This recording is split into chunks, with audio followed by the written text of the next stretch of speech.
funcionamento das cidades, e talvez não foi exatamente dessa maneira como ele pensou, mas a gente vê que se uma cidade tem uma greve, se uma cidade tem um problema no transporte público, ela simplesmente para. Talvez Poços de Caldas, casos como cidades médias e cidades menores, não seja tão visível, mas São Paulo, qualquer notícia que você tenha de greve, do metrô principalmente, mas o ônibus acaba sempre indo na sequência do metrô, a cidade simplesmente para, as pessoas avisam para os chefes, não vou conseguir ir, e assim. O transporte público é primordial e faz com que as cidades funcionem, né? Então, essa questão do termo que eu queria resgatar, que eu acho que é importante a gente ter esse histórico, estava esquecido até 2013, mas a gente já tinha algumas experiências acontecendo desde essa época do Lúcio Gregory e da Erundina.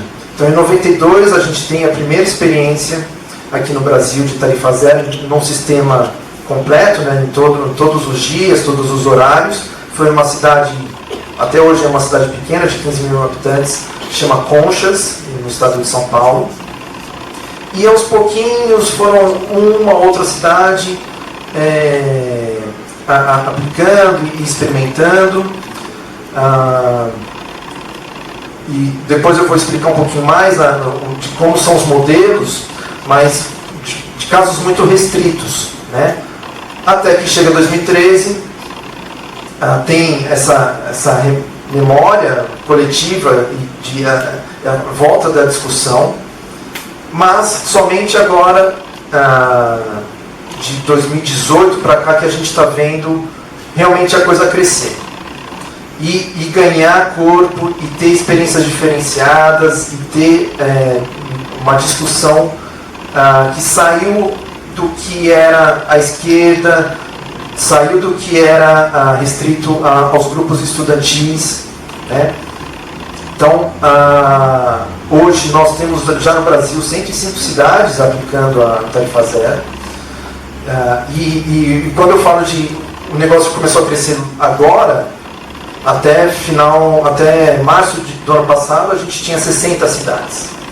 Então, realmente está crescendo bastante, e é um momento muito produtivo para essa discussão. Por quê? Não somente a esquerda está aplicando, né? A grande maioria dessas cidades, das 105 cidades, foram prefeitos da direita, de partidos como o PL, de partidos como o PSDB, como o MDB, como o PSD, do Kassab. Então são experiências que saiu da caixinha, que saiu do que a gente imaginava que era que iria acontecer naturalmente, né, com o progressismo, com a ideia vindo lá da Erundina, né, com o movimento do Passe Livre em 2013, está vindo por outros lados, porque é uma pauta que se impõe. E eu quero deixar isso claro, que não é somente a necessidade da cidade do transporte público. O empresário também agora está precisando da tarifa zero. Vocês hoje pagam R$6 a tarifa aqui. É muito caro. É muito caro. Eu pago em São Paulo R$4,40 no ônibus. E tem integração com mais outros 3 viagens. Então eu posso fazer 4 viagens com R$4,40. Vocês pagam R$6 para uma viagem. Se vocês saem da Zona Sul para... Desculpa, realmente eu não conheço os termos e bairros aqui, mas vocês saem da Zona Sul, que é essa região aqui, não é? E tem que ir para um shopping. Vocês conseguem pegar um ônibus só? Vocês têm que parar no centro e pegar 2, não é? R$12. R$12 para tentar se divertir, né? Então, assim, a quantidade de passageiros está diminuindo cada vez mais. Cada vez mais. Em 2018, A ANTU, que é a Associação Nacional de Empresas de Transporte, já tinha calculado que em 20 anos, os 20 anos anteriores, 34% dos usuários tinham deixado de usar o ônibus, tinham deixado de usar o transporte público. Com a pandemia, baixou mais 24%. Teve cidades com a pandemia que chegou a 40% da demanda. Durante a pandemia, empresas de ônibus quebraram. Empresas de ônibus tiveram greves durante meses, em várias partes do país. Então, assim, a tarifa não funciona nem para o empresário. E os sistemas de transporte no Brasil, tirando algumas poucas exceções, e aí a gente conseguiu pontuar bem para vocês o que está acontecendo em São Paulo, o que está acontecendo em BH, que são casos mais próximos daqui, são poucos casos de subsídio no transporte público, em que você tem algum aporte da prefeitura para conseguir que a tarifa não seja tão cara.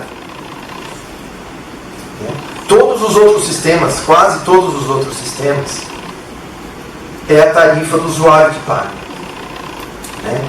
Então, quando o empresário fala, a discussão é muito técnica, a gente não consegue discutir tarifa com vocês porque a discussão é muito técnica, é porque ele não vai abrir, ele não quer abrir a planilha de custos, e ele vai colocar o preço que ele acha que dá para manter o custo dividido pela quantidade de passageiros que ele imagina que vai ter, e que no final do ano ele não tem. E aí ele vai ter que pedir mais grana no outro ano. Então, assim, o sistema já não está mais funcionando. Ele está num ciclo vicioso há muitos anos. E a cabeça do empresário está mudando também. Então, a ANTU, que é a Associação de Empresários Nacional, já está se falando no que eles chamam de tarifa técnica, que é uma tarifa, que é um valor em que a empresa recebe por passageiro, mas o passageiro vai pagar uma tarifa diferenciada, provavelmente, nesses casos, uma tarifa menor, porque eles precisam do subsídio. E aí que a tarifa zero entra como uma bomba para solucionar as várias situações, do empresário também, mas principalmente do usuário. E eu quero, como planejador urbano, fazer um pouquinho de análise e discutir um pouco com vocês o que são as cidades no país. Como você acessa os serviços, como a gente consegue ter a divisão entre os bairros e os locais mais interessantes na cidade. A urbanização brasileira, infelizmente, tem um histórico pesadíssimo de segregação. De você excluir populações inteiras, jogando elas para periferias longe. O que é essa região na cidade? E a Andressa estava me explicando que ainda tem muito mais cidade para frente. Que é bem distante do centro. Você não consegue fazer esse trajeto a pé. Provavelmente dificulta ir de bicicleta. Depende do transporte público e do carro e da moto. Então, a gente tem uma carga de anos e anos de uma construção de cidade em que você vai jogar muitas populações para longe do que precisa e coloca uma tarifa que ela não consegue pagar se ela não tem um emprego, se ela não tem uma renda suficiente. E aí a situação no país, historicamente, anos 50, 60, 70, foi piorando tanto que eles criaram em 85 o Vale Transporte. O Vale Transporte foi uma tentativa de financiar o sistema, com trabalhador com assalariado, com carteira assinada, né? Tirando aí parte dele, fazendo até uma taxa de 6% desse trabalhador, mas cobrando uma parte também do empregador, né? Só que isso nunca chegou a ser pleno. A NTU também aponta que no auge desse programa, no auge dessa política, chegou a 55% das tarifas pagas. Hoje é 35%. Né? Hoje, quem vocês conhecem que tem CLT? Não são muitas pessoas, infelizmente. Então, o trabalho está cada vez mais precarizado, e esse acesso ao transporte público está dependendo do próprio bolso. Né? Já não consegue mais ter essa participação do empregador no acesso. E assim, a gente vai falar de um negócio básico que é voltar do trabalho, só. A gente não está falando de ir para o hospital quando precisa, de fazer um curso à noite, como vocês fazem aqui. O Greg estava me comentando que ele usa o vale transporte dele para ir para a faculdade à noite, porque de dia ele não consegue usar, ele tem que ir de bicicleta. Né? Então, assim, é muito limitante essa política do vale transporte, mas já foi uma tentativa de conseguir financiar. Então,